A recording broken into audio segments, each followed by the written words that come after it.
What's up guys, Gunthix here from Good Gaming. This is the weapon set that boasts the most crowd control, and with the expansion coming close, the newly added class, the Revenant, will once again make this weapon the most viable to control your foes. That's right, it's the hammer. Anyway, let's take a look at our first weapon. This weapon has some crazy effects and has been referred to as the Bolt of the Hammers, Thor's Hammer, and yeah, not making that, I'll just make Jug. It's Mjölnir. And I even went through the trouble of learning how to say it. First the boring bits, but yet the reason it's not widely made. It takes 1 Eldritch Scroll, 250 Bolts of Gossamer, 100 Mystic Coins, 250 Orichalcum Ingots, 350 Charged Lodestones, and a Gift of Ascalon. This weapon is the same skin as the Summon Lightning Hammer used by Elementalists. The whole hammer itself is invisible, and only the cracks of lightning throughout make it visible. But at the base of the hammer it contains a point that tapers out to a ball type object that is connected to the hilt of the hammer. The hilt to this hammer is fairly plain and just continues to the underside of the hammer head, which immediately bellows out and becomes a large rock, but still invisible. What makes this weapon so amazing is, like I went over quickly, the lightning that cracks throughout the whole of this hammer, not only making it visible, but also creating an area around the hammer that fills with the lightning.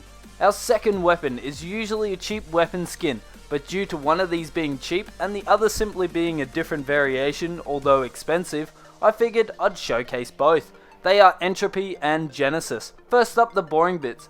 Entropy and Genesis both drop from champion loot boxes, however Entropy has a higher natural drop rate, so in terms of trading post price, is substantially cheaper. The look of Entropy begins at the base, where the spindle of the hammer has a heavy gothic detail placed on it. Moving to the handle, which is wrapped in a dark red material that seems incomplete, so glances of the black hilt show through. The head of the hammer starts a little lower than the main hammer head, and this is just a gothic black piece that attaches the handle to the head of the hammer. The main part of the head of the hammer contains a skull in the center and wings on the outside. Just below these wings it contains 3 gems on each side. The head is shaped just like an H. Entropy's effects is to create a purple mist that surrounds the head of the hammer and illuminates the Chinese symbol contained on the side of the hammer head. Genesis is largely the same until you get to the head of the hammer, where it removes the skull and has golden wings instead. The wings contained on the outside of the hammer are now also golden in colour. The effect of Genesis places a golden aura around the hammer head and has white blasts of light within the aura.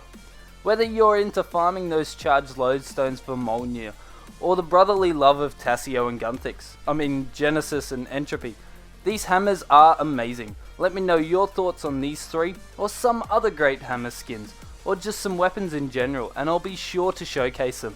So as always guys, may your games be good. Tassio comes from a land down under, where women blow and men thunder. Can you hear his incinerator? You better run, you better take cover. Oh yeah.